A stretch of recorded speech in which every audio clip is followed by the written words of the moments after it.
Senior star hero Jagapathi బాబు గారు. ఆయన ఒక సినిమా చేస్తున్నప్పుడు అసలు ఆ సీన్‌లో నిజంగానే చనిపోయానేమో అని స్టేజ్‌కి కూడా ఆయన వెళ్ళడం జరిగిందంట. అంటే అంత ఘోరంగా అందులో లీనమైపోయాడని జెప్పేసి. సో, మరి అది ఏ సినిమా? అసలు ఏ సందర్భంలో ఆయన చెప్పడం జరిగింది? హీరోగా కెరీర్ ప్రారంభించి తర్వాత అవకాశాలు తగ్గిపోయి మళ్ళీ ఏం చేయాలో తెలియని టైంలో ఒక సదరు హీరో అవకాశం ఇప్పిస్తే సో దాంట్లో విలన్గా రాణించి లెజెండ్ సినిమాతో విలన్గా పరిచయం అయ్యి సో తను తాను మళ్ళీ మార్చుకుని ఒక స్టార్ విలన్గా అయితే దేశం మొత్తం కూడా అన్ని సినిమాలు చేస్తున్నారు. సో ఎవరో కాదు మన జగపతి బాబు గారు అనమాట. సో ఫస్ట్ హీరోగా ఆయనకి చాలామంది లేడీస్ ఫాలోయింగ్ మామూలుగా ఉండేది కాదు. సో ఇప్పుడు మహేష్ బాబు గారిని ఎంతలా లేడీస్ ఫాలో అవుతున్నారో ఆ రేంజ్లో జగపతి బాబు గారికి ఉండేదంటే అది మామూలు విషయం కాదు అది. సో అంతలాగా మంచి క్రేజ్ ఉండేది ఆయనకి. సో తర్వాత హీరోగా అవకాశాలు తగ్గినప్పటికీ సక్సెస్ రేషియో తగ్గినప్పటికీ మళ్ళీ విలన్గా పుంజుకున్నారనమాట.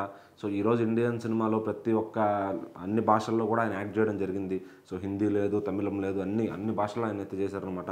మలయాళం కూడా అక్కడ వాళ్ళందరికీ కూడా ఒక డాడీ గిరిజా అనే పాత్రలో ఆయన బాగా పరిచయం అయ్యి సో అంతలా పేరు తెచ్చుకున్నారు. సో ఇంకా జగపతి బాబు గారి కెరీర్ అంతా కూడా ఆల్మోస్ట్ ఇంకా మంచి రిటైర్మెంట్ స్టేజ్కి వచ్చింది అన్నప్పుడు ఇప్పుడు ఒక టాక్ షో అయితే స్టార్ట్ చేశారనమాట. సో అక్కడ కూడా నాగార్జున గారితో ఫస్ట్ ఇద్దరు కూడా మంచి ఇంకా యంగ్ హీరోలు రా బాబు అన్నట్టున్నారు. వాళ్ళు 60 దాటినా కూడా. సో అది వాళ్ళకున్న చార్మింగ్, అంతమంది లేడీస్ ఫాలోయింగ్ ఉంది అంటే మరి ఆ మెయింటెనెన్స్లోనే ఉంటుందన్నమాట.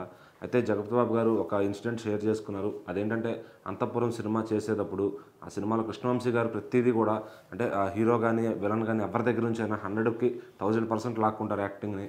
సో అప్పుడు కూడా ఈ సినిమాలో క్లైమాక్స్ చేసేటప్పుడు అందులో చనిపోయే సీన్ ఉంటుంది. సో అప్పుడు జగపతి బాబు గారు అనుకున్నారంట నిజంగా చనిపోయినా కాసేపు అని చెప్పి. అంటే ఎవరికైనా కళ్ళు మూసుకుంటే కాసేపు అదొక యాక్టింగ్లోకి వెళ్ళిపోతారు అనమాట చాలామంది. సో ఈయనకు కూడా నిజంగా చనిపోయానేమో ఇంకా నన్ను ఎత్తేస్తారేమో అనే ఒక ఫీలింగ్ అయితే కలిగిందంట. సో అది కృష్ణవంశీ అలా అంతలా పిండుకున్నాడు యాక్టింగ్. సో నిజంగా ఆ పాత్రలో లీనమైపోయినట్టు అనిపించింది అనే విధంగా ఆయన అయితే షేర్ చేసుకున్నారనమాట. సో ఇంకా మరెన్నో విషయాలు వాళ్ళైతే పంచుకున్నారు. సో నాగార్జున గారు ఆయన వీళ్ళిద్దరూ ఎప్పుడైనా తాగినప్పుడు ఉన్న సన్నివేశాలు కానీ ఎలా జరిగింది సిచ్యువేషన్స్, వీళ్ళింట్లో పెళ్ళికి వాళ్ళని ఇన్వైట్ చేయకపోవడం కానీ ఇలాంటి ఎన్నో సదరు విషయాల గురించి వాళ్ళైతే చాలా బాగా డిస్కస్ చేసుకున్నారు. సో మరి జగపతి బాబు గారు ఈ సీక్రెట్ ఇప్పుడు చెప్పడంతో అది నెట్టింట వైరల్గా మారింది.